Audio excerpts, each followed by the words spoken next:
राधे राधे मेरी YouTube family. तो आज हमने बनाई है नारियल की बर्फ़ी, जो कि सूखे नारियल से बनाई है हमने।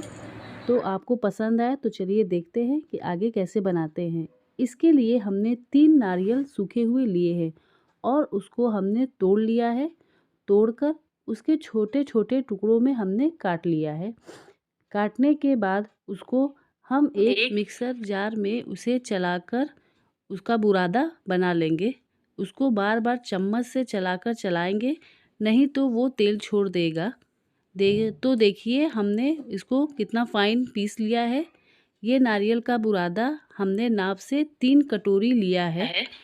तो देखिए ये 3 कटोरी नाप से हो गया है। अब उसके बाद हम कढ़ाई गैस पे चढ़ाएंगे। कढ़ाई गर्म होने के बाद हम उसमें 2 चम्मच देसी घी डालेंगे। अब देसी घी डालने के बाद सारा नारियल का बुरादा हम कढ़ाई में डाल देंगे और डालने के बाद थोड़ी देर उसको हम भून लेंगे। ज़्यादा देर नहीं भूनना है, वरना नारियल सूखा हुआ है इसलिए तेल छोड़ देगा और जल भी सकता है।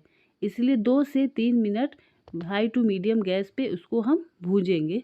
भूजने के बाद उसे हम एक उसमें निकाल देंगे थाली में। उसके बाद उसी कढ़ाई में हम 1 गिलास दूध डालेंगे, जो कि दूध को हमने गाढ़ा कर लिया है, और उसे कढ़ाई में डाल देंगे।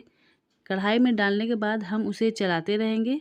चलाने के बाद जिस कटोरी से हमने नारियल के बुरादे को नापा था, उसी कटोरी से 2 कटोरी हम चीनी डालेंगे। अब देखिए चीनी को हम उसमें गर्म दूध में चलाएंगे। चलाते चलाते इतना देर हमको चलाना है कि चीनी दूध में अच्छी तरह से घुल जाए।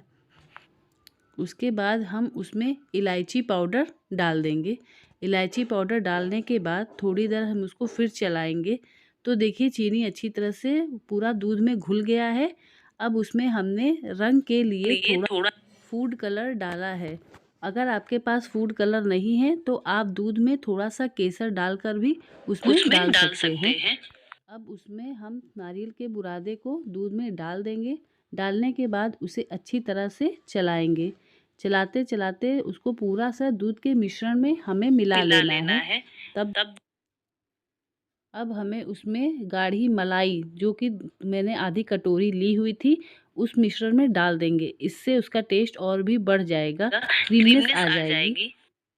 अब हम एक थाली में घी डाल देंगे। घी डालने के बाद थाली को उसको हम चिकना कर देंगे। अब हम थाली को चिकना कर दिए हैं।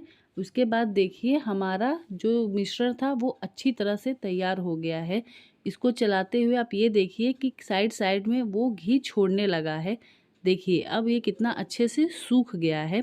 देखिए साइड में इसने सारा अपना घी छोड़ दिया है। इसका मतलब है कि मिश्रण हमारा जमने के लिए रेडी हो गया है।